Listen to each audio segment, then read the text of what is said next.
Hey, baseball fans, get ready for some drama. Because Gleyber Torres is making waves after comments from Yankees GM Brian Cashman hit the airwaves this week. If you've been following along, you know that Torres and the Yankees have had their share of infield shuffling over the last year. And it seems like the latest twist in this saga has just hit a new level. Let's get into what went down and what it all means moving forward. The backstory: a change of position drama. Alright, here's the deal. The Yankees made a big move last summer, acquiring Chisholm Jr. from the Marlins with the expectation that he'd play second base and Gleyber Torres would slide over to third. Pretty standard baseball move, right? A team makes a move for a player and reconfigures the infield to fit the new guy.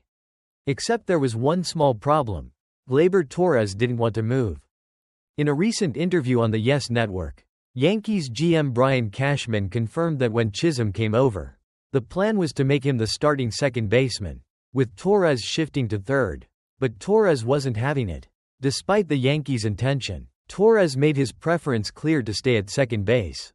And, surprise, surprise, he got his way. In the end, it was Chisholm who found himself learning third base instead. Torres responds, and takes to social media. Now, fast forward to the present day. After the interview aired, Torres took to social media with a bit of a snarky response. He tweeted, "Still," followed by a sleeping emoji and a laughing emoji. Pretty clear he was not thrilled to still be the subject of this conversation. The rest of the post, which he later deleted, said simply, "Just turn," with an emoji of a page turning. Oof. It's clear Torres wants to move on from the drama surrounding his position change. He's made it known in the past that he prefers to play second. And after the season he had, one that saw him struggle with defense, especially at second base, it's understandable why he might be a bit sensitive about his role. A tough year for Torres defensively. Now, as much as Torres wants to put this behind him, the numbers don't exactly back him up. Last season, he led all second basemen with a career-high 18 errors. And advanced metrics didn't paint him in a flattering light. But hey, the guy can hit. His offensive game hasn't been the problem, it's just that the Yankees need him to clean things up defensively. It's an ongoing issue that hasn't gone unnoticed. On the flip side, Chisholm, who was willing to play anywhere, took to third base and showed some promise. Sure, there were some growing pains, but the metrics were more favorable. And now, with Torres out of the picture, it'll be Chisholm at second base for the Yankees moving forward. The Yankees' infield situation now. So, what does this all mean for the Yankees in 2025? Well, as it stands, they're looking at a bit of a mess at second base.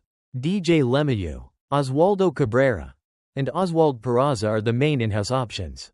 LeMahieu is making $30 million over the next 2 years, but his bat has significantly declined in recent seasons. Cabrera could be a solid utility guy, but he's not quite the long-term answer. And then there's Peraza, who has yet to show he can consistently hit major league pitching. Brian Cashman's been vocal about flexibility, but fans aren't exactly thrilled with the current options. There's talk of a platoon situation or possibly even going outside the organization if they don't find the right guy during spring training. But with spring camp starting soon, there aren't a lot of big names left in the market.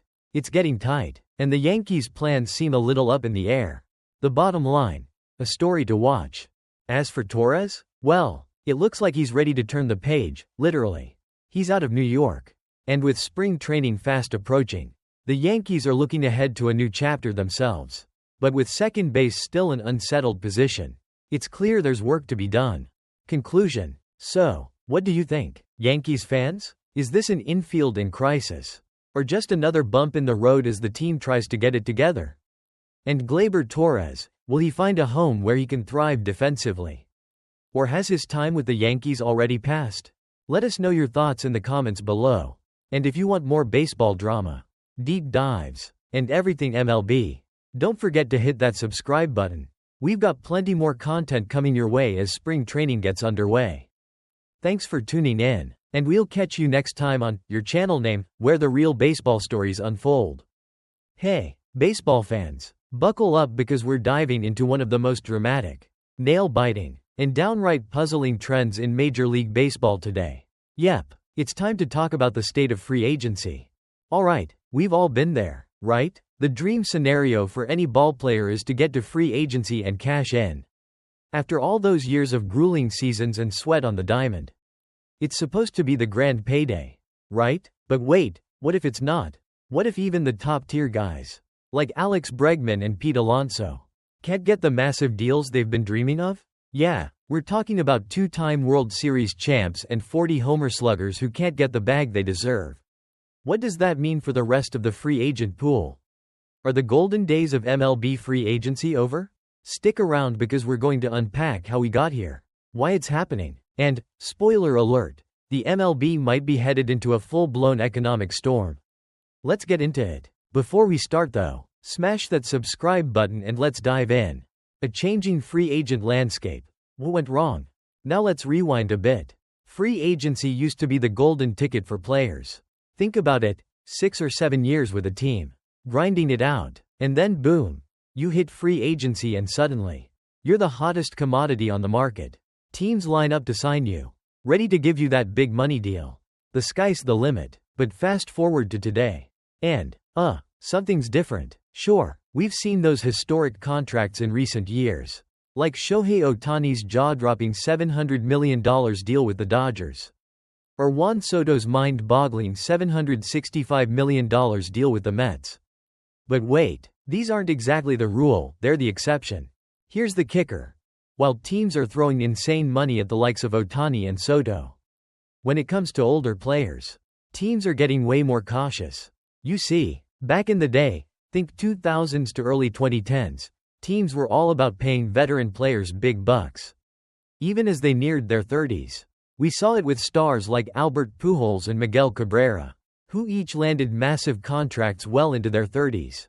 Sure, they were legends, but let's be real, both their performances declined pretty quickly after signing those deals.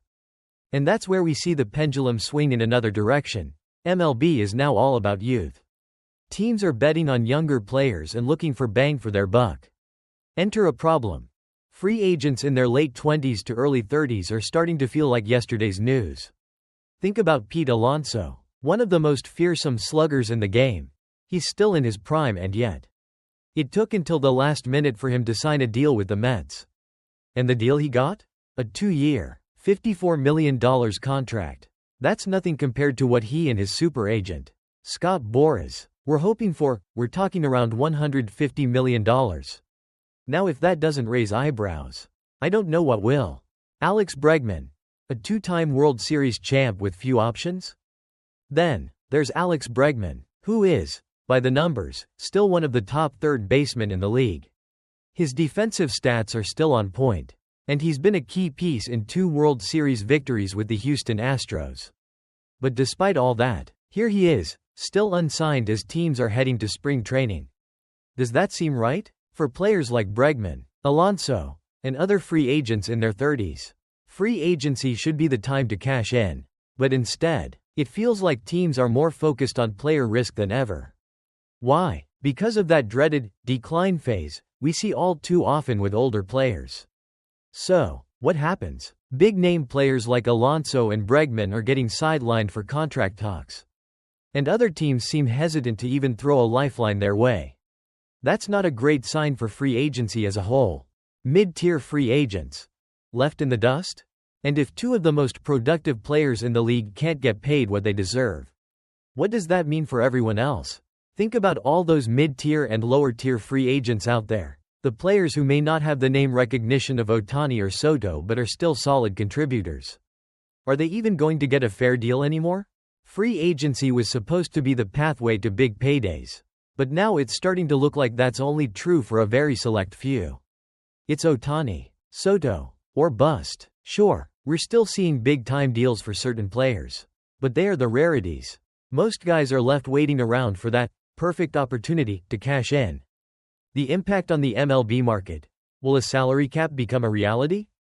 And speaking of money, let's address the elephant in the room. With all this economic tightening, are we headed towards a salary cap? Well, if you ask certain owners, that idea is gaining traction. The complaints about teams like the Los Angeles Dodgers, with their insane payrolls, have been getting louder. Some owners are pushing for a salary cap, claiming that it's ruining the competitive balance of the league. Ironically, the Dodgers are one of the teams best positioned to take advantage of this system. But that's a conversation for another day. The point is, the economics of baseball are shifting. Despite MLB pulling in a record $12 billion in revenue last year, it's not exactly trickling down to the players. It feels like there's a disconnect between the booming revenue and the actual paychecks that help generate it. This is going to be a massive issue when the next collective bargaining agreement, CBA, rolls around. And it's something that could spark an ugly battle between the owners and the players' union. Buckle up for that one. Where do we go from here? Look, baseball's free agent market is facing a serious crisis. And if things continue like this, it could set the stage for an even worse situation in the years to come.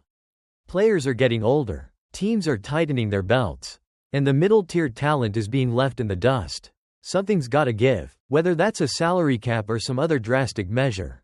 The next few seasons in MLB free agency could look very different, and not in a good way. Conclusion. So, what do you think? Are we witnessing the death of the traditional MLB free agent market? Is the system broken? And, more importantly, is the dream of that big payday gone for good? Let me know your thoughts in the comments below. Before you go, make sure to hit that subscribe button and join us for all the drama that's about to unfold in Major League Baseball. Stay tuned for more deep dives into all things baseball. And if you're a fan of drama and heated debates, trust me, you won't want to miss what's coming next. Catch you later, folks. And as always, keep swinging for the fences. Thanks for watching, everyone. We'll be back soon with more updates, hot takes, and whatever else goes down in the world of baseball. See you next time.